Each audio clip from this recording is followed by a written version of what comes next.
Hello students, welcome to Srenikutha. আজি আমি তোমালোকৰ ক্লাস 8 সায়েন্সৰ চেপ্টাৰ নম্বৰ 4 পদাৰ্থ ধাতু আৰু অধাতুৰ অনুশীলনী প্ৰশ্ন উত্তৰবোৰ ডিসকাস কৰিম। আজি আমাৰ প্ৰথম প্ৰশ্নটো হৈছে 1 নম্বৰ তলৰ কোনবোৰক পিটি পাতল আকাৰলৈ নিব পাৰি? ক জিংক, খ ফসফৰাছ, গ গন্ধক, খ অক্সিজেন। উত্তৰ হ'ব কি তোমাৰ জিংক। 2 নম্বৰ প্ৰশ্নটো হৈছে যে তলত দিয়া কোনটো উক্তি শুদ্ধ?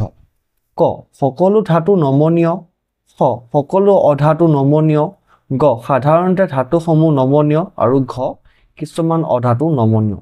শুদ্ধ উত্তৰটো হ'ব কি সাধাৰণতে ধাতুসমূহ নমনীয়। 3 নম্বৰটো হৈছে খালী ঠাই পূৰ কৰা। ক ফসফৰাছ এবিধ অতি ডেছ ধাতু। ইয়াত কি লিখিবা তুমি? সক্ৰিয় ধাতু।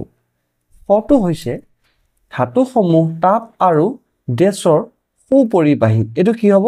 তাপ আৰু বিদ্যুতৰ সুপৰিবাহী। গটো হৈছে তামতকৈ লো ডেছ সক্ৰিয়। উত্তৰ কি হ'ব? অধিক সক্ৰিয়। ঘটো হৈছে ধাতুসমূহে অম্লৰ সৈতে বিক্ৰিয়া কৰি ডেছ গেছ উৎপন্ন কৰে। উত্তৰত কি লিখিবা তোমালোকে? হাইড্ৰজেন গেছ উৎপন্ন কৰে। 4 নম্বৰ প্ৰশ্নটো হৈছে যে উক্তিবোৰ শুদ্ধ আৰু অশুদ্ধ চিহ্নিত কৰা। মানে কোনবোৰ শুদ্ধ কোনটো অশুদ্ধ আমি চিহ্নিত কৰিব লাগে। এটা চোৱা কটো আছে সাধাৰণতে অধাতুসমূহে অম্লৰ সৈতে বিক্ৰিয়া কৰে। এটো কি হ'ব আমাৰ?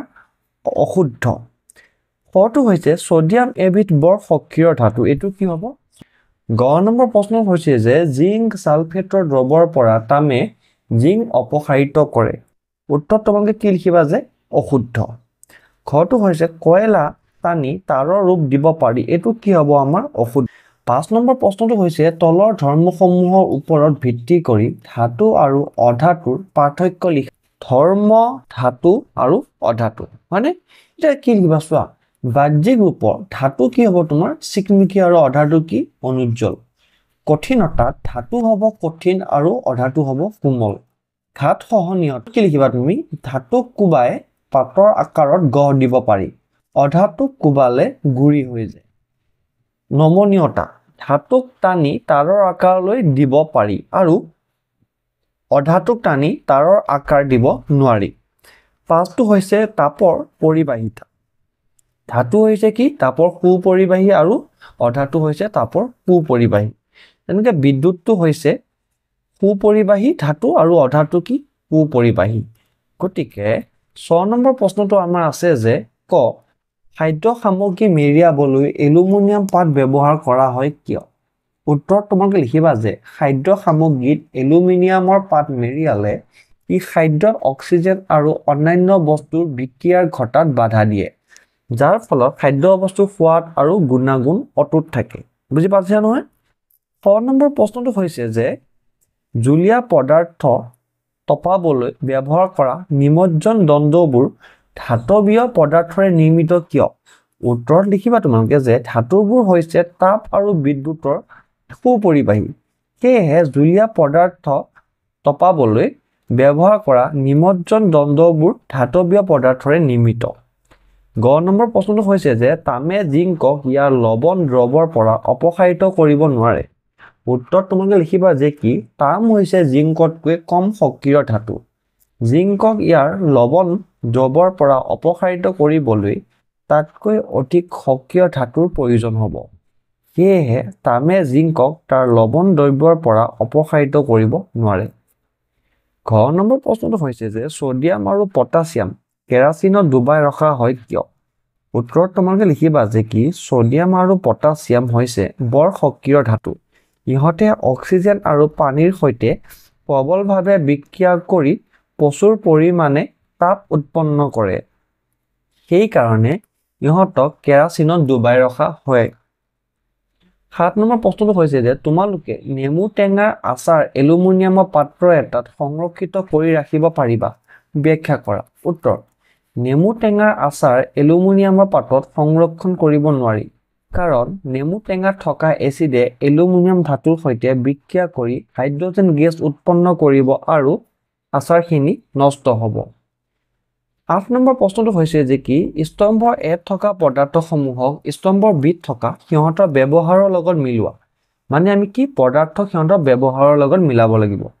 এতিয়া এত আছে প্ৰথমটো যে সোণ এতিয়া সোণে কাৰ লগত মিলে চোৱাচোন আ অলংকাৰ ঠিক আছে সোণ আ অলংকাৰ বনাবলৈ ব্যৱহাৰ কৰা হয় তাৰপিছত আছে লু কাৰ লগত মিলে যন্ত্ৰপাতি তৈয়াৰ কৰিবলৈ এলুমিনিয়াম কাৰ লগত মিলে চোৱাচোন খাদ্য মেৰিয়াবলৈ কাৰ্বন কাৰ লগত মিলে ইন্ধন হিচাপে ব্যৱহাৰ কৰোঁ তাম কিহত ব্যৱহাৰ কৰোঁ বৈদ্যুতিক তাৰত আৰু পাৰা আমি ক'ত ব্যৱহাৰ কৰোঁ থাৰ্মোমিটাৰত ঠিক আছে 9 নম্বৰ প্ৰশ্নটো কৈছে কি ঘটিব যেতিয়া আৰু লগতে তুমি শব্দ সমীকৰণ এটা লিখা এটা চোৱাচোন সুধিছে যে তামৰ প্লেটৰ ওপৰত লঘু সালফিউৰিক এচিড ঢলা হয় তেতিয়া আমি কি হ'ব চোৱা উত্তৰ লিখিবা যেতিয়া তাম মানে কপাৰৰ প্লেটৰ ওপৰত লঘু সালফিউৰিক এচিড ঢলা হয় তেতিয়া তাই লঘু সালফিউৰিক এচিডৰ সৈতে বিক্ৰিয়া কৰি কপাৰ সালফেট উৎপন্ন কৰে আৰু হাইড্ৰজেন গেছ মুক্ত কৰে এইটো দেখিছনে এখন সাপোজ হল আমাৰ কপাৰ প্লেট তাত আমি লঘু সালফিউৰিক এচিড অলপ বাকি দিলো ঢালি দিলো তেতিয়া কি হৈ যাব তোমাৰ কপাৰ সালফেট হৈ যাব আৰু হাইড্ৰজেন গেছটো কি তোমাৰ ওলাই যাব এটা কেনেকৈ লিখিবা এটো হৈছে কপাৰৰ তোমাৰ কি ৰাসায়নিক তোমাৰ সংকেত এটো সালফিউৰিক এচিডৰ ৰাসায়নিক সংকেত এটো কপাৰ সালফেটৰ ৰাসায়নিক সংকেত আৰু এটো H2 টো হাইড্ৰজেনৰ ৰাসায়নিক সংকেত ওকে 6 নম্বৰ প্ৰশ্নটো হৈছে যে কপাৰ সালফেট দ্ৰৱত লুৰ গজাল ৰখা হয় উত্তৰ কপাৰ সালফেট মানে CuSO4 হা এটো 4 টো তলত দিবা মানে এনেকে Cu দিবা ক্যাপিটাল S ক্যাপিটাল O দি তলত 4 এটা দিবা CuSO4 দ্ৰৱত যেতিয়া লুৰ গজাল মানে Fe আইৰন ৰখা হয় তেতিয়া লুৱে কপাৰ সালফেটৰ পৰা কপাৰক অপসাৰিত কৰে মানে কি হ'ব লু যোগ কি কপাৰ সালফেট যদি আমি দি দিও কি হ'ব তোমাৰ ফেৰাছ সালফেট আৰু কি হৈ যাব কপাৰ ওকে লুটো হৈছে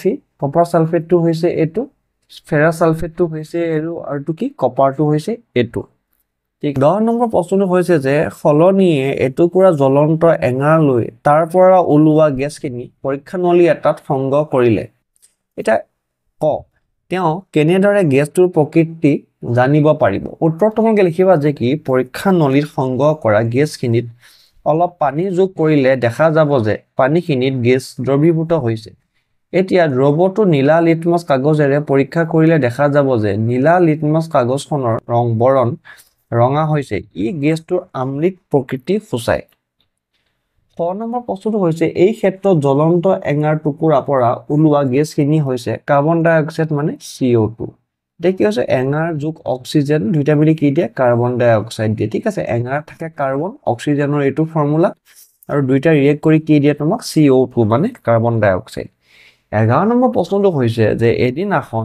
ৰিতাই মাকৰ লগত গহনাৰ দোকানলৈ গৈছিল তেওঁক মাকে সোণাৰীজনক এডাল পুৰণি সোণৰ গহনা পালিশ কৰিব দিলে পাছদিনা তেওঁলোকে যেতিয়া গহনাডাল ঘূৰাই আনে তেতিয়া তেওঁলোকে দেখিলে যে গহনাডালৰ ওজন সামান্য কমিছে ওজন হ্ৰাসৰ বাবে তোমালোকে যুক্তি সহকাৰে এটা কাৰণ দেখুৱাব পাৰিবানে এতিয়া চোৱা তোমালোকে কি লিখিবা যে যেতিয়া গহনাডাল পালিশ কৰিবলৈ দিয়া হয় তেতিয়া সোণাৰী সকলে গহনাবিধ একুৱাৰেজিয়া নামৰ এবিধ দ্ৰব্যত ডুবাই দিয়ে যাৰ ফলত সোণৰ গহনাবিধৰ বহি তৰফটো একুৱাৰেজিয়াত দ্ৰৱীভূত হয় আৰু গহনাবিধৰ ওজন সামান্য হ্ৰাস পায় একুৱাৰেজিয়া তোমাৰ কি হৈছে যে নাইট্ৰিক এচিড